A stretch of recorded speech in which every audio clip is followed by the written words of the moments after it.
Exactamente. Mi estimado Ricardo Dramas Ruiz. de la vida real y judicial. Es correcto. Alan Capetillo, ¿cómo estás? Mi estimado Bienvenido, Ricardo Bet, analista, bueno, yo te agradezco abogado. mucho, muchas gracias, te agradezco la invitación. Pues sí, es un verdadero drama lo que vimos ayer en la Suprema Corte de Justicia de la Nación, particularmente a partir de este proyecto que muchos consideramos, y mira que nos oponemos a la reforma, pero incluso muchos de quienes nos oponemos a la reforma desde un punto de vista técnico jurídico veíamos que este proyecto de sentencia era muy desmesurado. Esta idea de que la Corte podía declarar inconstitucional la propia Constitución, pues pareciera ser que no tenía un sentido lógico claro, ni un anclaje jurídico, que se construía de forma muy artificiosa y que podía llevarnos a una verdadera crisis constitucional, a un momento donde hubiera una sentencia de la Corte y no fuera acatada, y además hubiera argumentos de peso para que no la acatara la 4T. Ya. Eso naturalmente era un escenario profundamente inquietante para Sí. muchos, que nos llevaba literalmente a un abismo jurídico del cual probablemente no íbamos a tener una salida. Yo sé que hay muchas personas, particularmente quienes nos hemos opuesto a la 4T, pues que en este momento pues se encuentran muy inquietas, con mucho temor, porque ciertamente esta es una mala reforma. Esta reforma no va a terminar bien y no va a tener un resultado que podamos decir que abona al fortalecimiento del sistema de impartición de justicia. Es una reforma que va a ser muy difícil volverla operativa, que va a implicar una elección judicial que va a ser muy demandante para las instituciones, que sabemos además, y esto está muy estudiado en la academia, que este tema de la votación popular de jueces no es un modelo idóneo para elegir a miles de juzgadores en todo el país. Pero bueno, finalmente se ha tomado una decisión por parte de quienes hoy tienen la representación política, lograron la mayoría, la regla que se establece en el artículo 135 de la Constitución para poder reformar la Constitución, y en ese sentido pues tenía que acatarse, tenía que, dado que es una reforma respaldada por esta mayoría calificada que representa pues finalmente las 2/3 partes de la Cámara de Diputados, la Cámara de Senadores y los Congresos, pues realmente no había para dónde hacerse, no con la Constitución que hoy tenemos. Podemos empezar a discutir si nuestra Constitución es una mala Constitución. Yo de hecho lo he sostenido ya durante bastante tiempo. Tenemos un problema de sobrerepresentación, tenemos un problema de baja calidad de nuestra contienda democrática, tenemos un sistema de partidos que está capturado porque hay reglas muy restrictivas para que haya nuevos partidos políticos, tenemos un problema en la forma en la que entendemos la dinámica de las campañas, procesos políticos muy largos, ¿sí? Y tenemos un problema hasta en la forma misma en la que interpretamos la Constitución, porque luego resulta que podemos interpretar de 1000 formas lo que dice un texto, y además podemos decir que tenemos un problema porque reformamos la Constitución cada 5 minutos. O sea, la Constitución mexicana ha sido reformada más de 700 veces, ¿sí?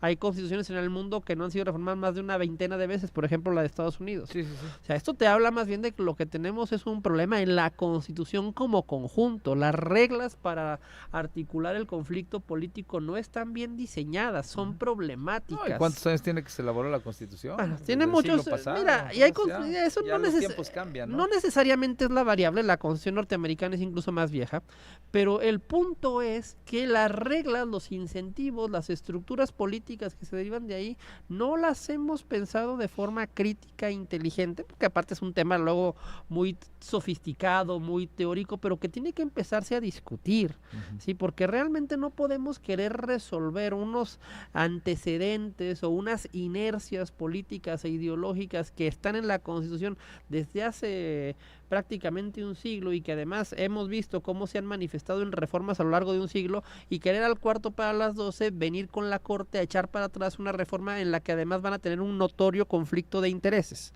Si eso no va a funcionar y no va a acabar bien, eso nos lleva a un conflicto político de una envergadura insospechada.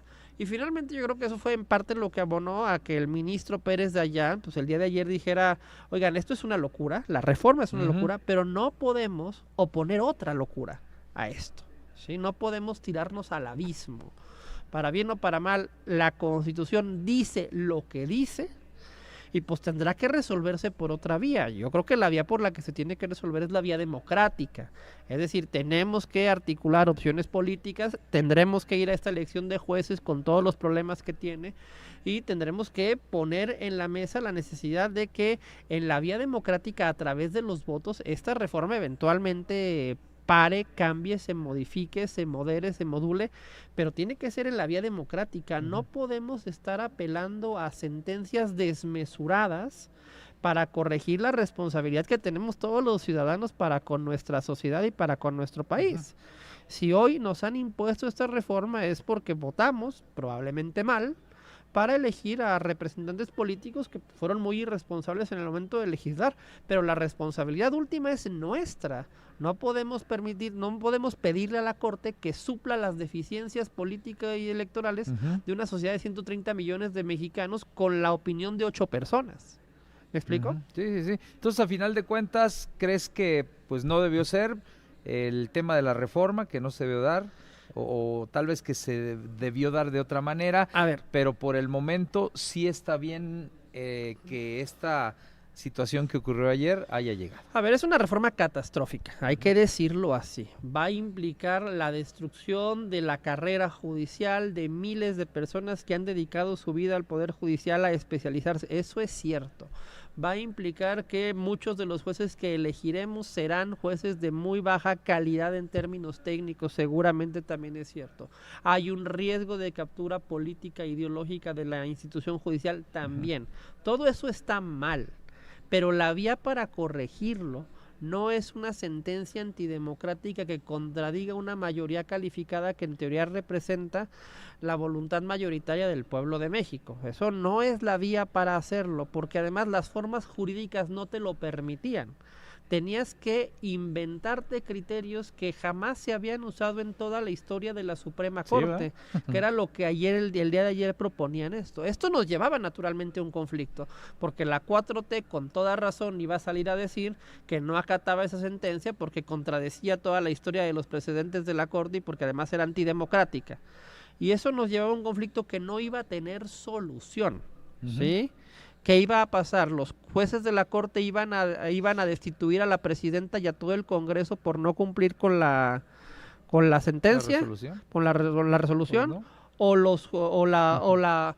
o el Congreso y la presidenta iban a llevar a juicio político y a destituir a los ministros. ¿Y en qué terminaba todo eso? ¿Me explico? Pues no, la ingobernabilidad. La ingobernabilidad absoluta, ¿sí? Por lo tanto, esa no es la vía para corregir esto. Por más que pueda ser traumático, y lo va a ser para la carrera judicial de muchos juzgadores, por más que pueda ser una reforma que nos lleve a un escenario indeseable en términos de la politización de la justicia, pues eso se tiene que corregir por la vía democrática y la gente lo tiene que entender. Tiene que entender que votar y votar mal tiene consecuencias y que tienen que asumirse, y esas consecuencias van a tener implicaciones en la vida de millones de personas, ¿sí? Pero si no se corrigen por vía democrática, no hay ninguna otra forma. En democracia, con todos los vicios e imperfecciones que tiene la democracia, que los tiene, Winston Churchill decía que la democracia era el peor sistema de gobierno posible, con excepción de todos los demás. La democracia no promete ser un buen sistema, no promete que lleguemos a un gobierno ideal, ni donde todo funcione bonito, ni se tomen puras buenas decisiones. La democracia lo único que hace es poner el peso de la decisión en última instancia en los ciudadanos y los electores. Y si en este país de 130 millones de personas, 36 millones votan así, ¿sí? Pues va a haber consecuencias. ¿Sí? Si además hay otra parte importante de los electores que se abstiene, que no participa, que ve la política como algo que está muy lejana de su vida, que no les interesa, pues naturalmente eventualmente va a haber consecuencias, y los peores probablemente van a terminar gobernando y legislando, y muchas veces modificando hasta la propia Constitución. Esto es una verdad que muchos no quieren escuchar, pero se tiene que decir. Sí, porque hoy en día nos está llevando a una crisis que va a implicar que haya personas inocentes eventualmente en la cárcel con malas sentencias, que va a implicar que se destruyan familias a través de procedimientos familiares que van a ser mal resueltos, que va a implicar que incluso la libertad de expresión puede estar en peligro en la medida en que haya jueces que estén muy plegados a los regímenes políticos de los cuales se emanaron, que va a implicar un gasto excesivo de recursos públicos en elecciones judiciales que no van a tener ningún sentido, ¿sí? Con lo que se viene abajo el discurso de López Obrador, que se busca ahorrar y austeridad en el Poder Judicial, ¿no? Pues sí, y de Claudia Sheinbaum, que dijo, no, sale muy, ya hasta ella dijo, fíjate, sale muy cara la elección de Es que ya la realidad de por qué no se hacen elecciones judiciales en ninguna parte del mundo, pues nos va a alcanzar a todos. Pero es otra cosa que se tiene que resolver por la vía democrática. Y por otra parte, y esto yo sí quiero ser muy enfático, respecto al foro de abogados, que yo creo que también en la profesión mis colegas tienen que asumir la responsabilidad de lo que esto implica, ¿sí? Y esto implica además que hemos sido muy omisos desde el foro jurídico y particularmente el judicial en legitimar públicamente lo que es la impartición de justicia, ¿sí? Porque aquí ha habido una serie de torpezas políticas también, incluso por parte de la propia judicatura, que nos llevaron hasta este escenario, ¿sí? Un ánimo muchas veces de hacer política desde la judicatura, ¿sí? En lugar de resolver conforme a derecho, resolver conforme a alguna ideología, imponer criterios que pues, naturalmente empiezan a generar determinadas faltas de legitimidad, ¿no? en la sociedad, y luego pues de ahí se aprovechan regímenes autoritarios como pudiera ser la 4T para imponer estas reformas. Eso también hay que decirlo, y también hay que decirlo que muchos tienen la obligación moral, particularmente desde la judicatura, en participar en estas elecciones, ¿sí? Porque si el terreno de batalla en el que se está perdiendo la carrera judicial es la vía democrática, pues en la vía democrática se tiene que recuperar. Sí. Nada más que la impaciencia les gana, ¿no? Pues la impaciencia, el miedo, de alguna forma la indignación, en algunos otros casos la mediocridad. Puede haber muchas explicaciones, pero lo cierto es que en este momento no estamos para lamernos las heridas. En este momento hay que prepararse para ese procedimiento. El año que entra ya está corriendo el proceso para la inscripción de los que serán los futuros jueces, magistrados y ministros. Hay que presentarse, hay que agotar las instancias. Si el proceso es una simulación, hay que evidenciarlo, pero se tiene que asumir la responsabilidad para con esto, y particularmente quienes durante muchos años han trabajado en el Poder Judicial. Sí, porque no pueden ser simplemente esto de ya me voy, ahí se quedan, me indigno y háganle como puedan. No, su responsabilidad, si dicen que está mal, es denunciarlo, es combatirlo, es evidenciarlo, es salir a la calle también a convencer a los ciudadanos de que esto está mal o de que estos perfiles son los que deben de llegar a ser jueces, ¿sí? Eso es algo que se tiene que hacer, porque si no, pues literalmente estamos tirando todo al garete y dejando todo probablemente en manos de los peores. Entonces, aquí la responsabilidad también es el llamado, también es al foro de abogados, a jueces, a trabajadores del Poder Judicial, a que no pueden tirar la toalla, a que tienen que dar la cara, tienen que salir a participar en la vida política, en la democracia, y recuperar ahí lo que ahí perdieron. Bueno, pues ahí está el análisis de Alan Capetillo, muchas gracias, y vamos a estar dándole el tema, ¿no? Porque vienen muchas reacciones, vienen cosas y esperemos que estés ayudándonos a Yo siempre, mi estimado Bet, yo te agradezco mucho la invitación. Perfecto, gracias Alan, muy buenos días, las 8:39 minutos, vamos a cambiar de tema.